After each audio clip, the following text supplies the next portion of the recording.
Hello and welcome to part 1 of 6 of the series of talks on conscious personality management.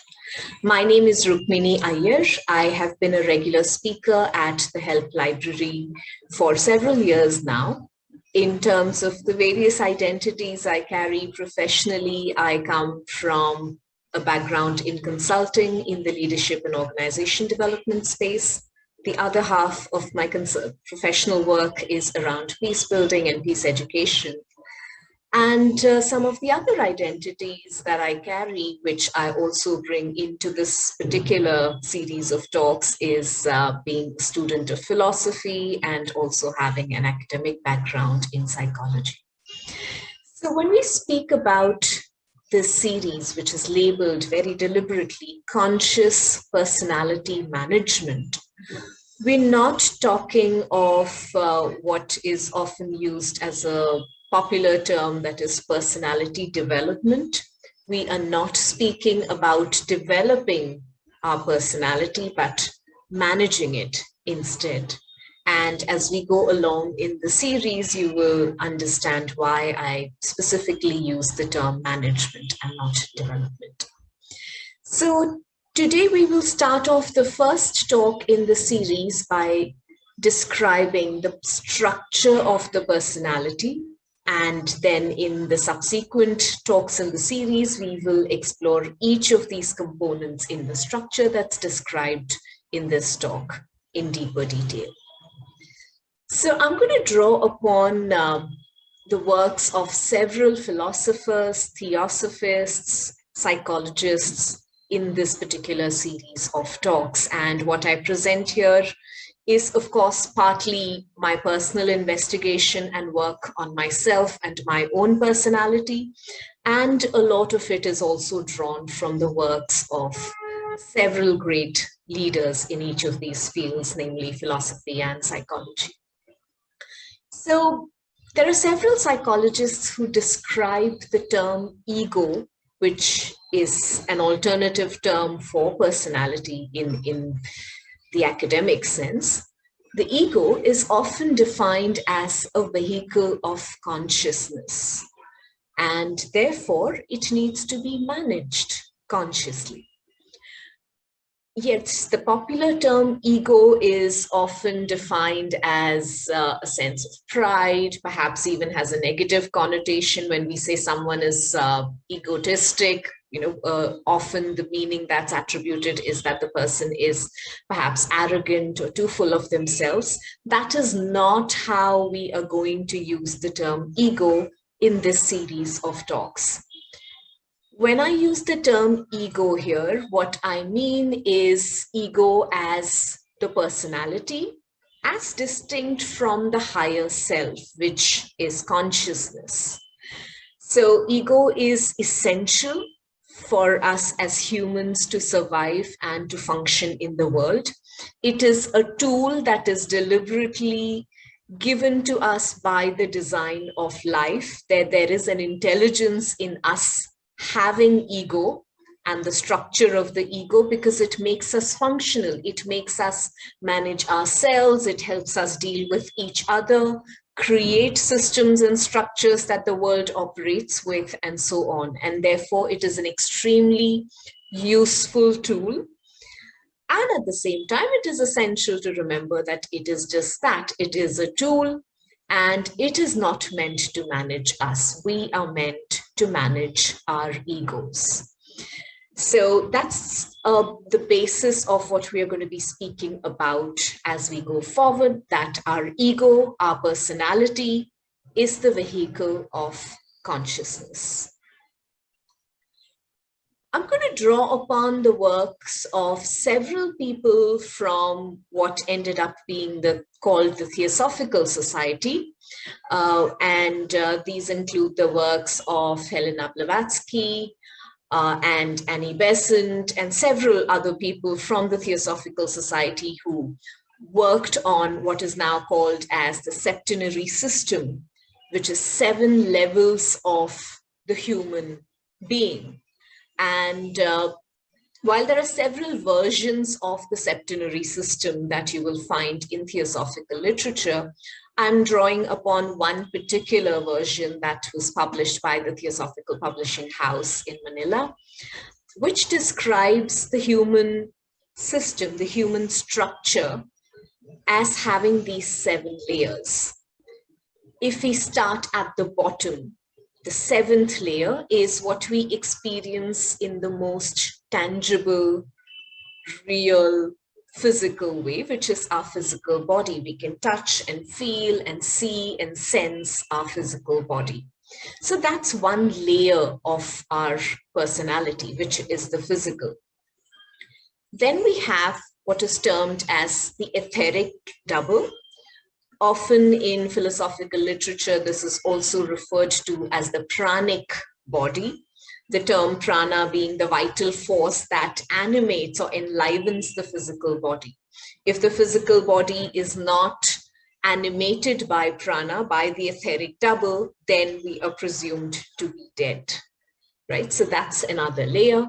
Then we have the astral body, which is our emotional self, right? So we not only have a physical body and the breath that vitalizes the physical body, but we also have emotions, right? And emotions are present not only in us as human beings, they're also present in animals that also have a fairly strong emotional body that's actualized.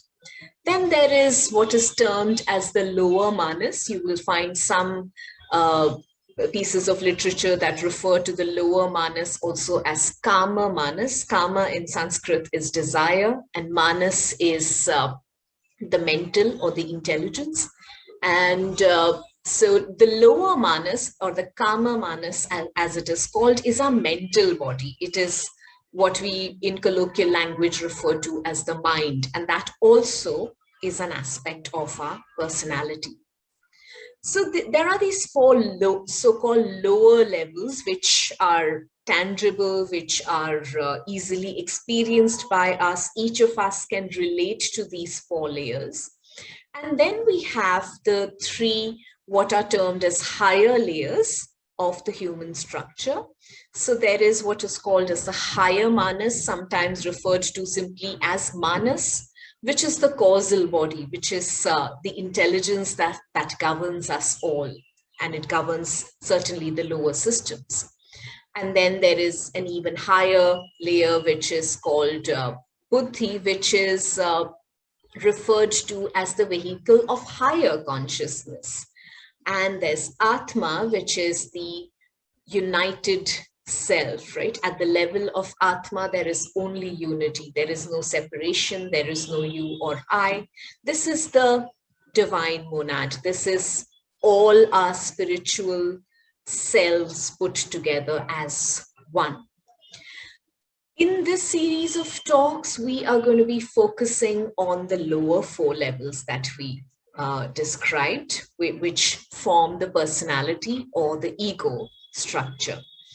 So we're going to be talking in detail as we go along about the physical body, about the etheric double or the pranic body. We're going to also be talking about the astral body or the emotional self, and the lower manas or the lower mental body. So all of these 4 components put together form what we usually use the term as personality or our ego. And these 4 components put together are a beautiful tool for us to navigate through life. And the point of navigating is to move closer and closer as we evolve towards the higher self, which is composed of the manas, the buddhi, and the atma. So why is it that the personality is essential, and why do we need to manage it? We need to manage it because it has a purpose. Our personality, as we said, is the vehicle of our consciousness. And this point is referred to in many, many mythologies in many different ways. In Indian mythology, for example, in the epic called the Mahabharata, there is this beautiful metaphor that is used of Arjuna, one of the central characters of the epic, inviting Krishna, which is the spiritual self or the God figure in the epic, when Arjun has to go into the battle, and it is this quintessential battle of good versus evil, Arjun invites the higher self. Arjun invites Krishna to be his charioteer. And this is a beautiful metaphor to explain this link between the personality and the higher self. The personality needs to be managed in a way that it can discern when to invite the higher self to be the charioteer, to take charge, to take over the reins of the personality, the four aspects of the personality, so that it's driven towards a particular goal, which is evolution. And therefore, when we talk about giving purpose to the personality, what we mean is to make sure that we manage ourselves in a way that we remember that ultimately we are the driver and not the vehicle. The vehicle may sometimes have loud noises that we get distracted by. The vehicle may have fancy features that we are enamored by. And at the same time, it's important to remember the vehicle is just a tool. We are the driver of that vehicle. And therefore, we need to make sure that we locate our identity in the right place as we manage our personality. So, as we wrap up this introductory talk, the invitation I have for you is to reflect on how do you notice elements of your personality in your day-to-day life as you go along about your regular routines. Do you notice the various components of ego, the four components that we spoke about, the physical, the pranic, the astral or the emotional, and the mental, the lower mental? How do you notice these aspects of the personality playing out? Do you hear them? Do you experience them in various ways as you go about your day-to-day life? So that's the invitation that I leave you with till the next talk in this series. Till then, have fun reflecting. Bye-bye. Help Talks are daily health-related talks held at Health Education Library for People, Mumbai, India. For more information visit www.healthlibrary.com. Subscribe to Help Talks channel. Be better informed about your health.